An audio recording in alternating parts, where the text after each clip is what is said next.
The Supreme Court, just a few hours away from weighing in on the Peace Cross case. The American Legion's 40-foot World War I memorial has stood nearly 100 years on a highway median in Maryland, but it came under attack in 2014 when the American Humanist Association claimed the cross is religious and violates the First Amendment. Our next guest says the Peace Cross and all other veteran memorials deserve protection, regardless of their shape. Here to explain is president of First Liberty Institute, Kelly Shackelford, and the National Judge Advocate of the American Legion, Kevin Bartlett. Kevin, I'll start with you. I know you fought for our country. You're with the American Legion. Tell me why you're fighting to keep this cross up. Well, if you think about this, this is a very important case. It really appalls me and the American Legion that something that we helped erect in 1925 as a memorial to these Gold Star mothers, these mothers of American heroes that fought and died for our country, have to deal with this. This has been here for a long time and something that we must protect because it's the tip of the iceberg if we don't stop this. Kelly, does it violate the First Amendment? Because when you look at the law, the Supreme Court's going to be just looking at the facts and the law and determining what's going to happen with this memorial. Does it violate the First Amendment? No, it doesn't. Why? The facts are clearly in favor of keeping this memorial up. Number one, it was put up originally almost 100 years ago by mothers who lost their sons in World War I in the American Legion. The reason for putting it up was to remember those who had fallen.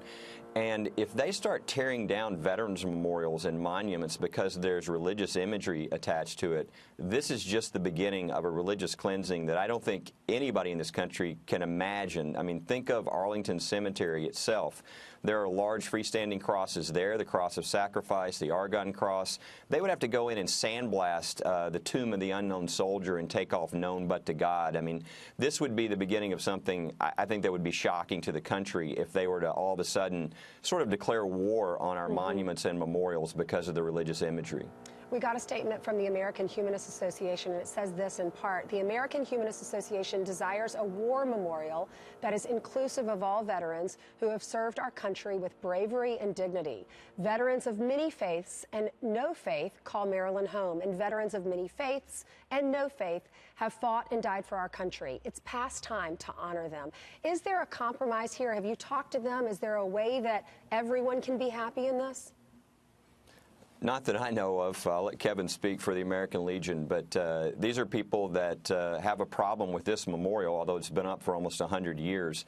But the arguments they're making would apply to memorials across the country, pretty much in every community of every state of this country.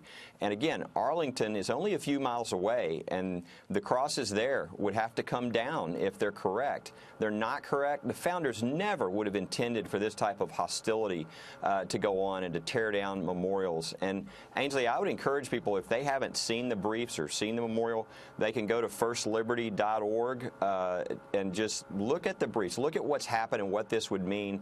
I would encourage everybody in the country to come to the side of the American Legion in this case. I think it's too important. I want to follow the law, but I do see that cross, and of course, you know, with my faith is important to me. I love the cross, but I also want to be inclusive of everyone and remember everyone. But you look at that cross and you know that those moms who erected it, they lost their sons. There are 49 individuals that died in World War I.